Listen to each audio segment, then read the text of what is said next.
Welcome to the Fantasy Football Profit Podcast, hosted by Craig Phillips and Jeff Torrey. Visit us at fantasyfootballprofit.com. And now your hosts, Craig and Jeff. Welcome everyone to the Fantasy Football Profit Podcast. I'm Craig Phillips, joined as always by Jeff Torrey, and today we're talking week 13 around the NFL. Playoff spots are being determined for fantasy football this week, or even last place punishments, which Jeff is gonna pull off the victory for his game. He needed to win and have his opponent lose, or not his opponent, the other guy lose, and he's got the win part down, but we're not totally sure on the other yet. It looks promising though that Jeff isn't gonna have to create a music video of the league's choosing. I feel really good. I've never thought I would feel so good about having such a bad season. Getting your third win. Yeah. If I pulled this off, though, it was like my team crumbled. I had very little to start with, and then I sold it off to help next year off. And I'm going to feel really good, really good about it. I'm going to call it a champion, rebuild, go back for the championship, perhaps. Yeah, this was an interesting week for me. First week of ever, first regular season week that I've had in our main league where I'm not sitting with anything ahead of me. So this is the first year that in our three main leagues, I should say, that you have a real possibility of missing the playoffs in all three of them, which is unheard of. So people are. It's bad. But if I miss it, it's going to be picking at the corpse, man. It's going to be probably missing by one game in two leagues and a tie break in the third. Yeah. The one that we're really looking at is it looks like it's going to come down to a tiebreaker, and tie-breaking points. Other individual who he's going against was up 6 points going into this final week, and they're both projected to score about the same. Craig has like three more guys to go, so it's going to go down right to the last bit. It is. On Tuesday. It's going to happen too. It's going to be a rough one. I got to wait till Tuesday. I don't even know how you'll react. I can't wait to see. Yeah. We'll see. If you're just an angry guy the week after this, or. Well, we'll probably be recording an mailbag episode during that game. So we'll see how that goes. We'll see. But all right, we're going to go through the half of the games today and then half on tomorrow's episode. We're going to start this thing off. We'll go with Saints Falcons to start us off here. And Saints won 21-16. Taysom Hill got himself two throwing touchdowns today. No running touchdowns, which was odd for him, but he had 83 yards. Alvin Kamara got the workload. That was nice to see, right? Because he needed that 15 carries, 88 yards, and a touchdown to make this, feel good about it, because the receiving aspect of him wasn't there again. But hey, if he's going to get 15 carries to Latavius Murray's 5, you feel a little better. But you just do need that touchdown from Kamara. I still don't feel safe about it with Taysom Hill there. For his prospects, that receiving isn't there right now for him, and it does worry me. That was such a big part of what Alvin Kamara did. So I feel a little better if I had him on my team, but not great. I'm not overly confident yet. No, because that 15 can go any which way. We've seen he's a very talented player, no doubt about it. But that could go any different, any which way. Latavius Murray can easily cut into that. He only had 5, like you said. And once again, not only is the receiving game not there for Kamara right now with Taysom Hill in, but they're not even really going to him. He had 2 catches for 9 yards, but he was only targeted 3. If he was targeted 5-6 times, they just didn't hook up, that'd be one thing. But the fact that he is not in the plan, really, it is Taysom Hill they're going to run the ball with either Taysom Hill or one of their running backs, or they're going to throw to Michael Thomas, who was targeted 11 times, caught 9 of them for 105 yards. So they have figured that part out. Good to see for Taysom Hill. But the funny part too is none of the touchdowns went to him. It was either Traquan Smith or Jared Cook. So you definitely all over the place, which is probably good as far as an offensive scheme goes. If you have Taysom Hill back there, they can't figure out exactly how they're going to attack you, but it is not good for fantasy owners heading into the playoffs, wondering what is going to happen, especially with some of their top players. So that is going to be something to watch. Not much you can do about it. Is there anyone outside, like Michael Thomas, you're going to play, Alvin Kamara, you're going to play, anyone else on this team that you would take a risk on? Taysom, honestly, he's an interesting quarterback play as long as he plays. We'll see when Brees comes back. It could be any week, but they don't necessarily need to get Breeze back, though. That's the thing. With their 10-2 and Taysom Hill's winning them games, they don't have to rush Breeze back. So Taysom Hill, I mean, if you don't have a great quarterback option, maybe you were still have like Matt Ryan or something who is in this game as well. I'd go with Taysom Hill obviously over that. Or if you've been piecing together streaming options, of whoever. I know Derek Carr was played by people this week and different stuff like that. I mean, I'd rather go Taysom Hill. We'll see how many more weeks he gets out of you. You get out of him there. So, right. Next week, are you thinking that he's like a top 15 player? Oh yeah, I think so. Yeah, he can get it done on the ground. That's the key right there. 80 yards rushing today. So the passing touchdowns were just a bonus, which is not always there, but that was nice. Falcons side of things, Matt Ryan was 19 of 39. Oh, that's ugly, but 273 and a touchdown. Ridley was 5 of 108 and Julio was 6 of 94. The touchdown went to Russell Gage. But in the ground game, Todd Gurley played, but he only had 8 carries, 16 yards, just as a non-factor. And Gurley's just not Gurley. That was a quick downfall. It happened real quick.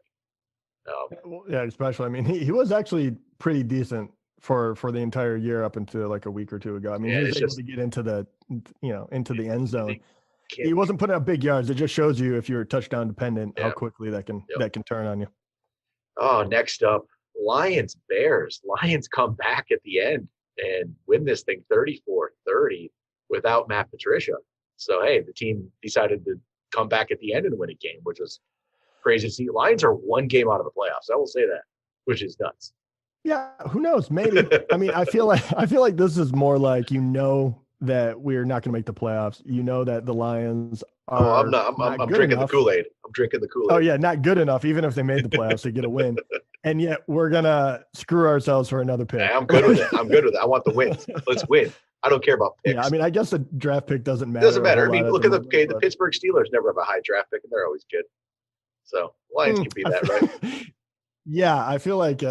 I mean, you're not wrong, but I feel like that is an analogy that doesn't stick, like a comparison. Like, we are definitely not the Pittsburgh Steelers. Well, let's become that. It'd be nice. Yeah, I don't know. Maybe the next coach will have a winning mentality. But hey, you get the good win today. Well, yes, and I'll say Chicago. Early on when we were talking about how the Bears were the worst, whatever record they were, team of all time, we were right. Like what were they? I thought it was like 5-1, 4-1, 5-1. They were up there. Yeah, I think they were undefeated at one point, maybe 4-0, and then they were like 5-1. Yeah. Now they're 5-7. Yeah, that's what they are. Yeah. So, the Bears are who we thought they were. Yes. Oh, what a good soundbite! Bring that back. Exactly. That's pretty much. The only one. Well, I guess we'll talk about Chicago first. But the person who keeps impressing me more and more is Montgomery, which I've never been a huge fan of. Lately, he's been getting more and more work, and he's been getting touchdowns. He had 17 carries for 72 yards and 2 touchdowns.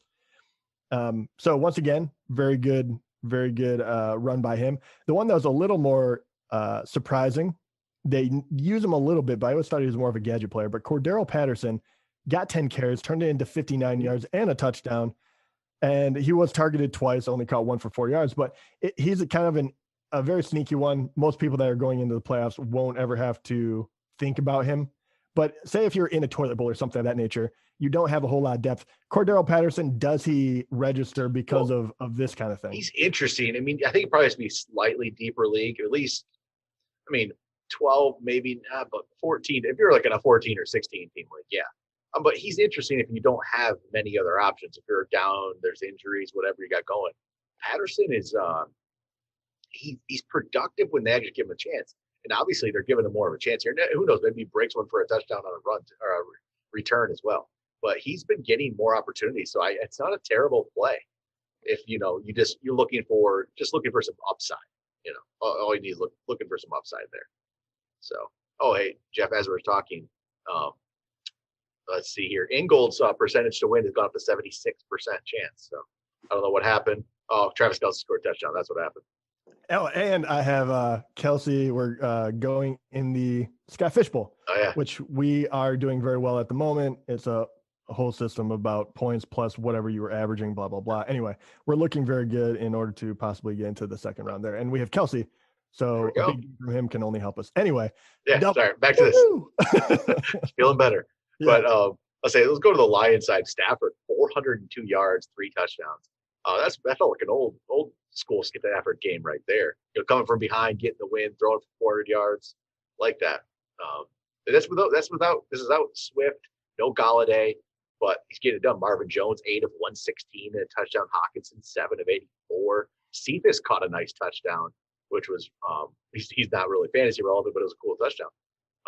And Peterson, 2 touchdowns on the ground. Peterson's become a fantasy option these last 2 weeks without Swift there. And I played him in my desperate moment of trying not to be last place because he was available. And obviously DeAndre Swift, we talked about him. If he was in, that would have been, his touchdowns and everything. But Adrian Peterson playing that goal line back, that, the veteran, which good for him. I do want to point out the Matthew Stafford is interesting because this year he has been disappointing.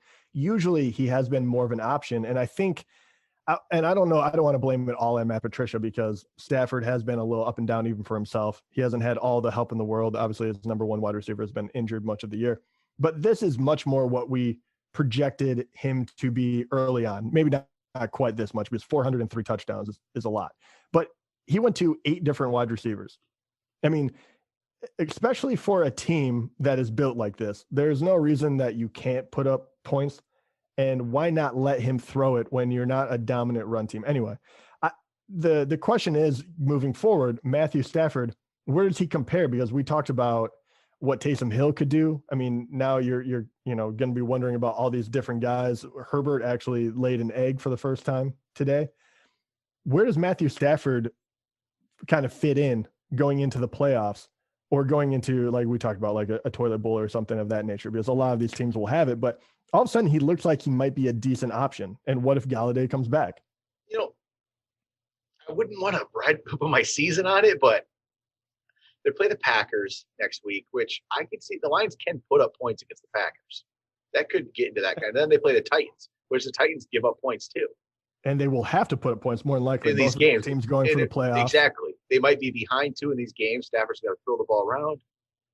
Not a bad play. I don't think it's a bad play if he's especially if you got Galladay back next week, which I really don't know the status. It seems like that's been a week to week thing forever. So I would say I doubt it at this point in the season, but so he's become a streaming option. He's kind of thrown back into the mix. I mean, would you rather have him or Taysom Hill? That one's a tough one. I know I'm putting you on the spot on that one. I feel like very close though. It is close. Let's see. If Lions against Packers this next week, so I don't know how much more we're going to get with Taysom Hill. So let's say Lions, Packers, Saints, Eagles. I think Taysom against the Eagles. I still might feel a little better about that for this upcoming week. Close though. It is close. I'm honestly, it's Taysom's interesting because I feel like I do feel like at some time it could just go away, where all of a sudden he just throws, puts up a nothing, which we'll see. But Stafford, it was good to see that better performance. But how about next up, Browns, Titans. Browns win 41-35 to go to 9-3, which is it's actually almost a quiet 9-3, which is amazing that it's quiet because it's the Browns. Everyone should just be like, "What's going on here?"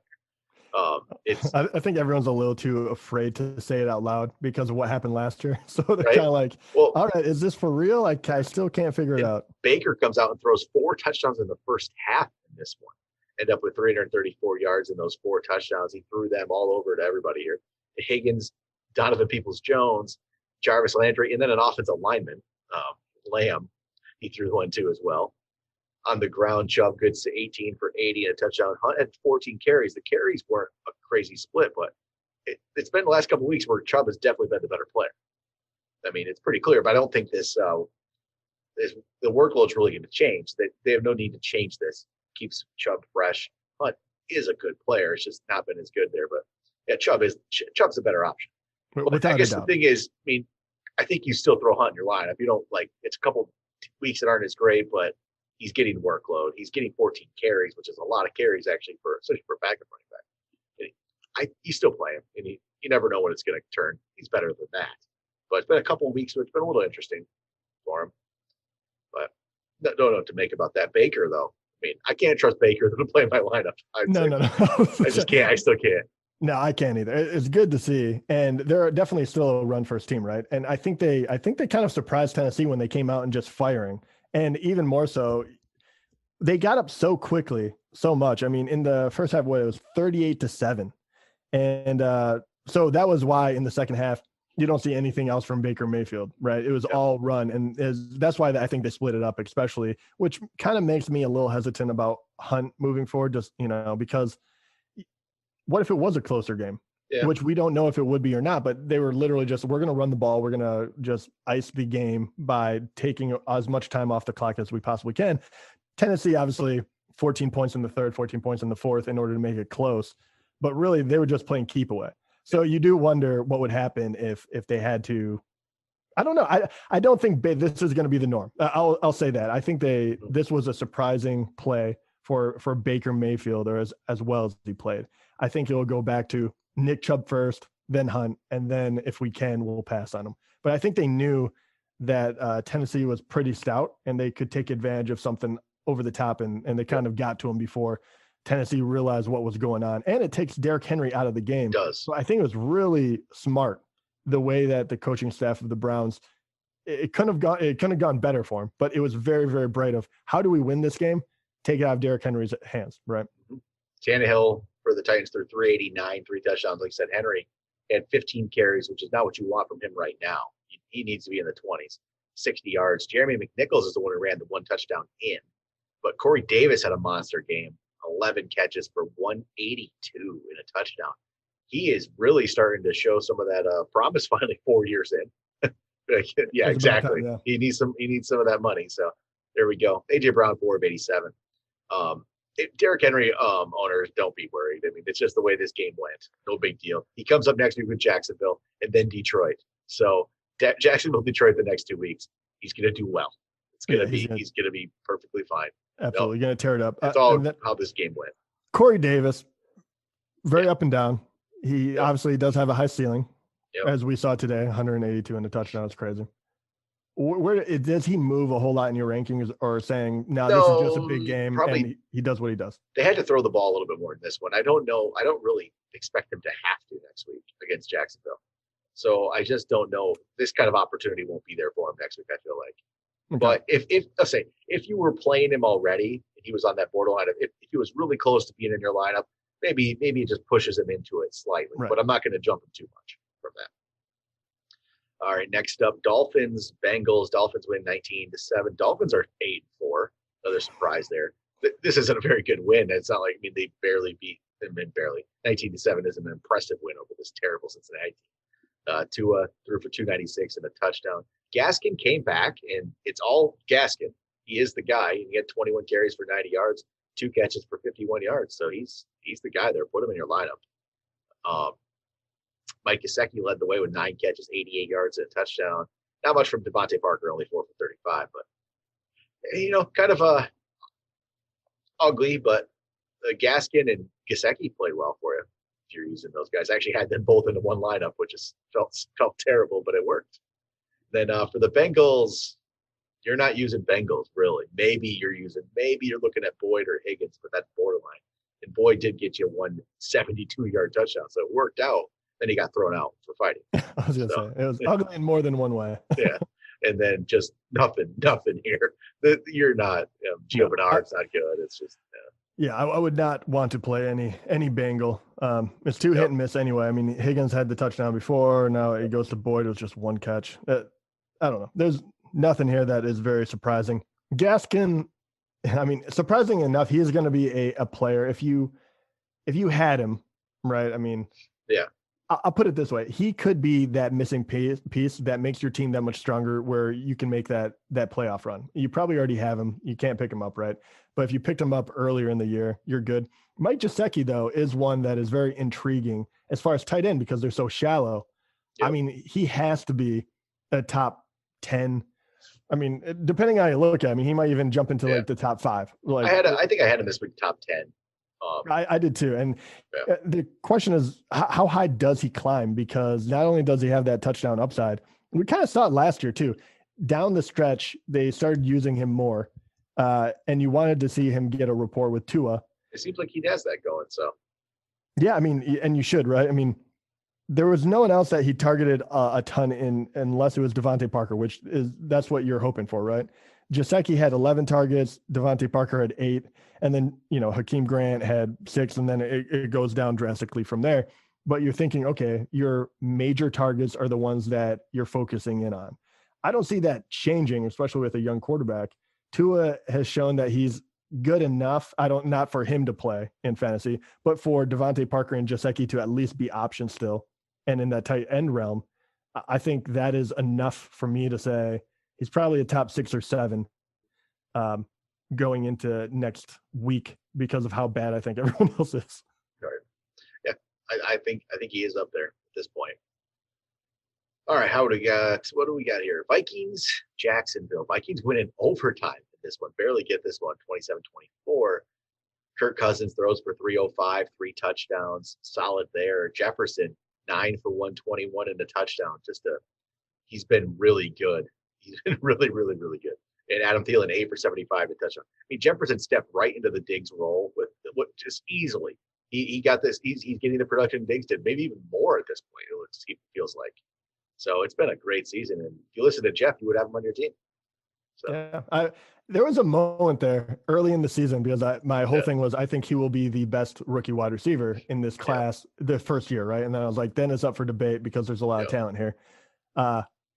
But early on in the year, I wasn't exactly sure. And if Dak stayed in, maybe Lamb takes another step. Yeah, it was Lamb early, but Jefferson has proven me right in a big way. So I appreciate that. But he has shown every skill that you can possibly have, even for the fact that you wonder if he's almost taken over the number 1 spot from Thielen, which is kind of crazy. He's not the number 1, don't get me wrong, but he's kind of outproducing me at the moment. And you wonder, it's much more of a 1A, 1B, which I definitely thought it was going to be a very solid 1, very solid 2. This team is much better. Pretty even at this point. Yeah, he's right there with him. Then Dalvin Cook had 32 carries today for 120 yards, 6 catches, 59. No touchdowns at all, but just really solid game with 38 touches. He's an absolute beast. There was no Alexander Madison today, so they all went to Cook, but that was good to see there.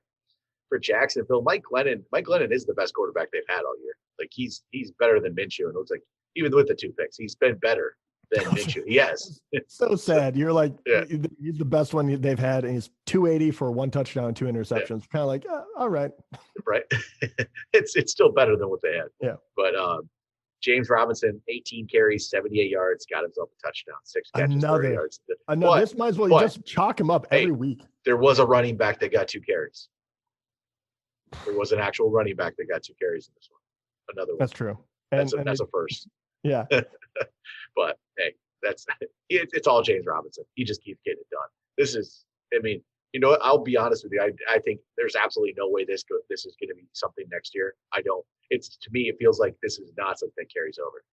This feels like, I don't know. There's been a million people that have had this 1 year, and it never happens again. Peyton Hillis, Peyton Hillis had a big Alex year. Collins. Like, there's these kind of guys who have 1 year and it's all over. I think this is James Robinson, to be honest. Okay. So even though he's doing well week in and week out, you think game over?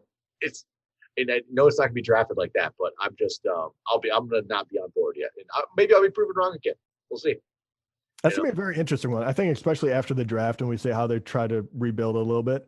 Yeah. It'll be very interesting. I might be really wrong. I really could be, but we'll see. He's leading your list for biggest fall offs. Oh yeah. Yeah. He'll be on those early lists for sure.